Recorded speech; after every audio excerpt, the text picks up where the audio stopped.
July 3, 2009 Toronto police ஒரு காட்டுக்குள்ளே ஓடிட்டுருக்காங்க. அங்கே அவங்க ஒரு கேங்ஸ்டரை விரட்டி போயிட்டுருக்காங்க. கொஞ்ச நேரம் கழித்து அந்த கேங்ஸ்டரை என்கவுண்டர் பண்ணுறாங்க. இந்த என்கவுண்டரை பண்ணதுக்காக இந்த போலீஸ்க்கு பயங்கரமான பாராட்டுகள் குமியுது. கொஞ்சம் வருடங்களுக்கு அப்புறமா இந்த என்கவுண்டரை பண்ண 18 போலீஸ் ஆஃபீஸருக்குமே ஆயுள் தண்டனை கொடுக்குது நீதிமன்றம். இந்த ஆயுள் தண்டனை எதுக்காண்டி கொடுத்தாங்க, இந்த இறந்த நபர் யார், இவரை பற்றியும் இந்த கேஸை பற்றியும் பார்ப்போம் வாங்க.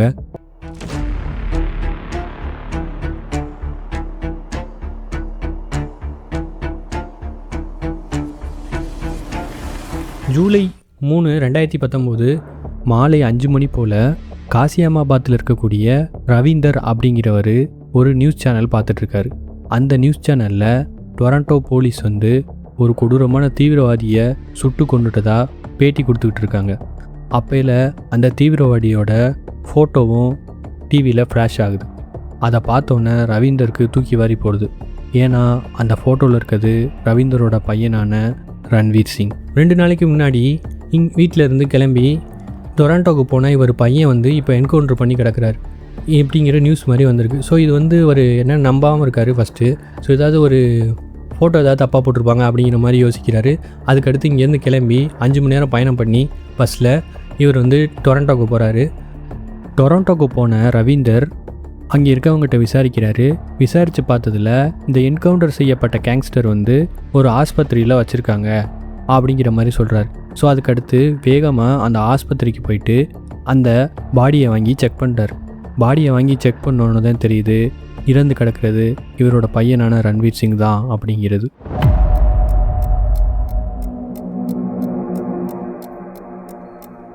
உடனே அவர் போலீஸ்கிட்ட போய் கேட்குறாரு. போலீஸ் என்ன சொல்கிறாங்கன்னா, நாங்கள் ஆய்வில் இருக்கும் போது எங்கிட்ட துப்பாக்கியை பறிச்சுக்கிட்டு எங்களை சுட பார்த்தாரு, அது மட்டும் இல்லாமல் ஒரு கேங்ஸ்டரு, அதனால் நாங்கள் என்கவுண்டர் பண்ணிட்டோம் அப்படிங்கிற மாதிரி சொல்கிறாரு. இவர் என்ன சொல்கிறாருன்னா, இது என்னோடய பையன், இவர் 2 நாளைக்கு முன்னாடி தான் டொராண்டோவுக்கு வந்தார், ஸோ அதனால் இவராக இருக்காது, என்ன இப்படி அநியாயமாக கொண்டுட்டீங்களே அப்படிங்கிற மாதிரி சொல்கிறாரு. அதெல்லாம் எங்களுக்கு தெரியும், இது குற்றவாளி தான் அப்படிங்கிற மாதிரி சொல்கிறாங்க. மன உடைஞ்சு போன ரவீந்தர் ரோட்டில் இறங்கி போராட ஆரம்பிக்கிறார். இவர் மீடியாட்ட என்ன சொல்கிறாருன்னா, 2 நாளைக்கு முன்னாடி என் பையன் இன்டர்வியூ அட்டன் பண்ணுறக்கான்னு டொராண்டோ வந்தான், இந்த பையனை கொண்டுட்டாங்க அப்படிங்கிற மாதிரி சொல்கிறாங்க. போய் மீடியா இதை கொஞ்சம் பெருசாக கவரேஜ் கொடுக்குறாங்க அந்த நியூஸுக்கு. அந்த மாநிலத்தில் இருக்க எல்லா நியூஸ் சேனல் எல்லாத்துலேயுமே இந்த நியூஸ் பரவ ஆரம்பிக்குது. அந்த டொராண்டோவோட கவர்மெண்ட், யூபி ஸ்டேட்டுக்குள்ள வரும் இந்த ஊர். ஸோ அந்த யூபி கவர்மெண்ட் இந்த கேஸை என்ன பண்ணுறது தெரியாமல் முழிச்சிட்ருக்காங்க. அப்போல இந்த கேஸை சென்ட்ரலுக்கு மாற்றுறாங்க. சிபிஐ விசாரணையை ஸ்டார்ட் பண்ணுறாங்க. முதல் கட்டமாக சிபிஐ என்ன பண்ணுறாங்கன்னா, இந்த நபர் மேலே போலீஸ் கேங்ஸ்டர் அப்படின்னு சொல்லி ஒரு குற்றச்சாட்டு வச்சுருக்காங்க. இந்த குற்றச்சாட்டு உண்மையான குற்றச்சாட்டா அப்படிங்கிற மாதிரி செக் பண்ணுறாங்க.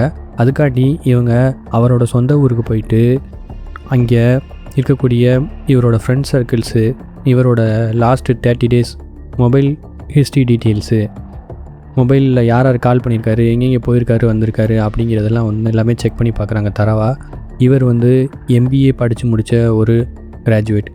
அதுக்கப்புறமா இவருக்கு கிரிமினல் ரெக்கார்ட்ஸ் ஏதாவது இருக்கா, எக்ஸிஸ்டிங்காக ஏதாவது தப்பு பண்ணிவிட்டு போலீஸ் ஸ்டேஷன் போயிருக்காரா, இல்லை வேறு ஏதாவது வழக்குகளில் அவருக்கு சம்மந்தம் இருக்கா அப்படிங்கிற மாதிரி செக் பண்ணி பார்க்குறாங்க. போலீஸ் ஸ்டேஷனில் எந்த ஒரு பதிவுமே இல்லை.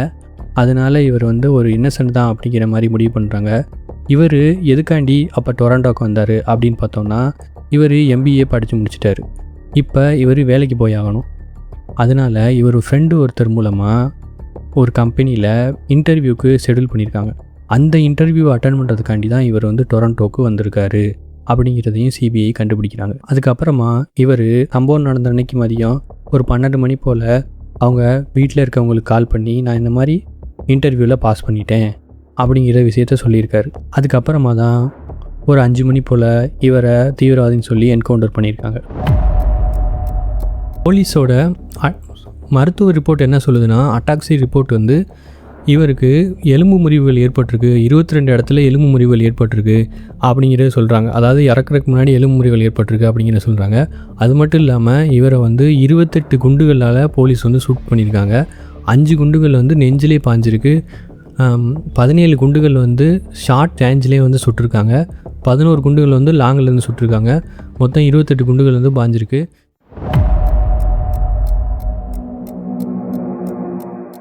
இந்த ஆதாரங்கள் எல்லாத்தையுமே வச்சு போலீஸ்கிட்ட சிபிஐ விசாரணையை நடத்த ஆரம்பிக்கிறாங்க. என்கவுண்டர்னு சொல்கிறீங்களே, ஷார்ட் ரேஞ்சிலேருந்து எதுக்கு 17 குண்டுகள் சுட்டிங்க அப்படிங்கிற மாதிரி கொஸ்டின்ஸ் எழுப்புறாங்க. அடுத்து நெஞ்சு பகுதியிலே சுடப்பட்டிருக்கு, இது எப்படி நேருக்கு நேராக எப்படி சுட முடியும், என்கவுண்டரை நீங்கள் எப்படி நேருக்கு நேராக சுடுவீங்க அப்படிங்கிற மாதிரி கேட்டிருக்காங்க. இந்த மாதிரி பல கேள்விகளை எழுப்ப ஆரம்பிச்சிருக்காங்க. கொஞ்ச நாள் கழித்து சிபிஐ ஒரு உண்மையை கண்டுபிடிக்கிறாங்க. அந்த உண்மையை கேட்டு ரொம்ப பேர் போலீஸை பார்த்தே பயந்து நடுங்க ஆரம்பிக்கிறாங்க. அந்த மாதிரியான ஒரு கொடூர செயலை தான் இங்கேயே செஞ்சுருக்காங்க. இன்டர்வியூவை முடித்த ரன்வீர் சிங் அவரோட ஃப்ரெண்டான ராம்குமாரை கூட்டிக்கிட்டு நம்ம ஒரு இன்டர்வியூவை பாஸ் பண்ணிட்டோம், நமக்கு வேலை கிடச்சிருச்சு அப்படிங்கிற சந்தோஷத்தை கொண்டாடும் விதமாக ஒரு ட்ரிங்க்ஸ் பார்ட்டி ஒன்று வச்சுக்கலாம் அப்படிங்கிற மாதிரி பேசுகிறாங்க. அதுக்காண்டி இவங்களோட ஃப்ரெண்டு இன்னொருத்தர் இருக்கார். அவர் எங்கே இருக்காருன்னா கொஞ்சம் தள்ளி இருக்கார். அவர் பேர் அசோக் குமார். அந்த அசோக் குமார் வீட்டுக்கு இவங்க 2 பேரும் இவங்களோட 2 வீலரில் போயிட்டு இருந்திருக்காங்க. அப்போ தான் ஒரு இடத்துல போலீஸ் இவங்களை நிப்பாட்டுறாங்க. ஏன் நிப்பாட்டுறாங்கன்னா, இந்த சாலை வழியாக இந்தியாவோட குடியரசுத் தலைவராக இருக்கக்கூடிய பிரதீபா பாட்டீல் போகிறாங்க, அதனால் இந்த வழியாக நீங்கள் யாருமே போகக்கூடாது அப்படிங்கிற மாதிரி சொல்லி நிப்பாட்டி வச்சுருக்காங்க. மேடம் போன உடனே தான் போகணும் அப்படிங்கிற மாதிரி சொல்லி நிப்பாட்டி வச்சுருக்காங்க. அந்த நேரத்தில் தான் ரன்வீர் சிங் ஏற்கனவே ஜாலி மூட்டில் இருக்கார். ஜிபி பாத் அப்படிங்கிற ஒரு போலீஸ் அதிகாரிகிட்ட போயிட்டு, சார் நீங்கள் ஒரு 2 நிமிட்ஸ் கொடுத்தீங்கன்னா நாங்கள் டக்குன்னு அந்த சைடு போயிடுவோம் சார், எங்களை ஒரு ஃப்ரெண்டை பார்க்க போகிறோம் சார் அப்படிங்கிற மாதிரி சொல்லியிருக்காங்க. இவர் என்ன சொல்லியிருக்காருன்னா, அதெல்லாம் முடியாது, மேடம் போனதுக்கப்புறம் தான் இங்கே யாருமே இங்கே அனுமதி பண்ணுவோம், அது வரைக்கும் வெயிட்டிங்கில் தான் இருக்கணும் அப்படிங்கிற மாதிரி சொல்லியிருக்காரு. இவங்க 2 பேருக்கும் கொஞ்சம் வாக்குவாதம் முத்தி இருக்குது. அதுக்கப்புறமா இந்த போலீஸ் இன்ஸ்பெக்டர் இவங்களை பைக்கை கொஞ்சம் தள்ளி விட்டுருக்காரு. தள்ளி விட்டோன்னே இவர் ரன்வீர் சிங் கொஞ்சம் முன்கோவிக்காரியாக இருந்திருக்காரு. ஸோ அதனால் இவர் அந்த போலீஸை கன்னத்தில் ஒரு அரைஞ்சிடுறாரு. அரைஞ்ச உடனே அங்கே இருக்கக்கூடிய எல்லா போலீஸும் பார்த்துறாங்க. இவருக்கு ஒரு மாதிரி ஈகோ டச் ஆகிடுது. ஸோ அதனால் 2 பேரையுமே பிடிக்கிறாங்க. ஆனால் ராம்குமார் தப்பிச்சு ஓடி போயிடுறாரு. ஸோ நீ போனால் போ, நீ மாட்டினில, நீ தானே என்னை அடிச்ச அப்படின்னு சொல்லிட்டு உடனடியாக அவரை போலீஸ் ஸ்டேஷனுக்கு கூப்பிட்டு போகிறாரு. பந்தோபஸ்தை நீங்கள் பார்த்துக்கோங்க அப்படின்னு சொல்லிட்டு அங்கே இருந்தவங்கள்ட்ட சொல்லிவிட்டு போலீஸ் ஸ்டேஷன் கூட்டிகிட்டு போயிட்டு ரன்வீர் சிங்கை போட்டு பயங்கரமாக அடித்து காயப்படுத்துகிறாரு. பயங்கரமான காயம் அவருக்கு ஏற்படுது. அப்போலேருந்து ராம்குமார் வீடு எங்கே இருக்குது அப்படிங்கிற மாதிரி கேட்குறாரு. அட்ரஸ் சொல்கிறாரு. அப்புறம் இவரையும் கூட்டிகிட்டு போய் ராம்குமார் வீட்டில் செக் பண்ணுறாங்க. செக் பண்ணி பார்க்கும்போது ராம்குமார் அந்த வீட்டுக்கு வரல, அவர் எங்கேயோ ஓடி போயிட்டார். இவர் இங்கே வீட்டுக்கு வந்தால் பிடிச்சிருவாங்க போலீஸ் அப்படிங்கிற மாதிரி தெரிஞ்சு அவர் வீட்டுக்கு எங்கேயோ போயிட்டார்.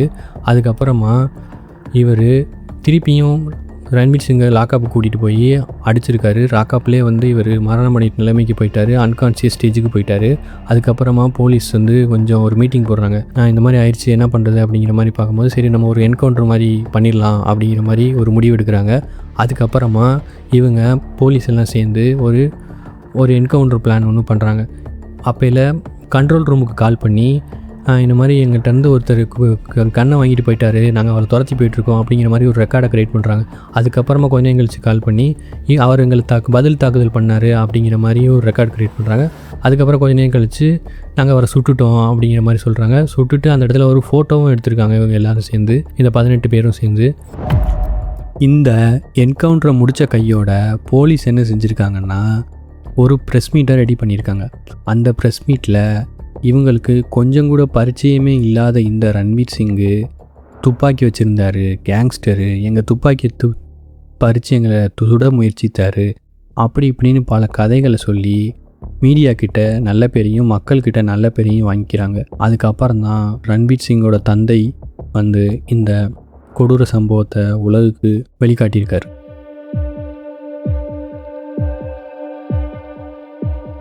சிபிஐ கோர்ட்டில் இந்த கேஸை கொண்டு வராங்க.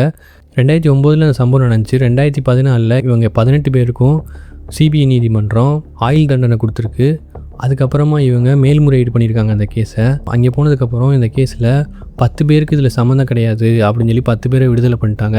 மீத 8 பேரில் 7 பேருக்கு ஆயுள் தண்டனை கன்ஃபார்ம் பண்ணிட்டாங்க. ஒருத்தருக்கு 2 வருஷம் ஜெயில் அப்படிங்கிற மாதிரி கொடுத்துருக்காங்க. திருப்பியும் இந்த கேஸில் இந்த 2 தரப்பினருமே ரன்வீர் சிங்கோட தந்தையான ரவீந்தரும் உச்சநீதிமன்றத்தில் மேல்முறையீடு பண்ணியிருக்காரு. என்ன பண்ணியிருக்காருன்னா, இந்த மாதிரி எல்லாருக்குமே சிபிஐ கோர்ட்டு கொடுத்த தண்டனையை கொடுக்கணும் அப்படிங்கிற மாதிரி பண்ணியிருக்காரு. இவங்களுமே நாங்கள் குற்றமே பண்ணலை, எங்கள் மேலே தப்பாக பழி போட்டாங்க அப்படிங்கிற மாதிரி போலீஸ் தரப்பிலிருந்துமே மேல்முறையீடு பண்ணியிருக்காங்க. கடைசியாக நீங்கள் இந்த கேஸை பற்றி என்ன நினைக்கிறீங்க? போலீஸ் செய்த இந்த செயலை பற்றியும் கமெண்டில் சொல்லுங்கள். இது போன்ற இன்ட்ரெஸ்டிங் கேஸ் ஃபேஸை பற்றி தெரிஞ்சுக்க நம்ம சேனலை ஃபாலோ பண்ணி சப்ஸ்கிரைப் பண்ணிக்கோங்க.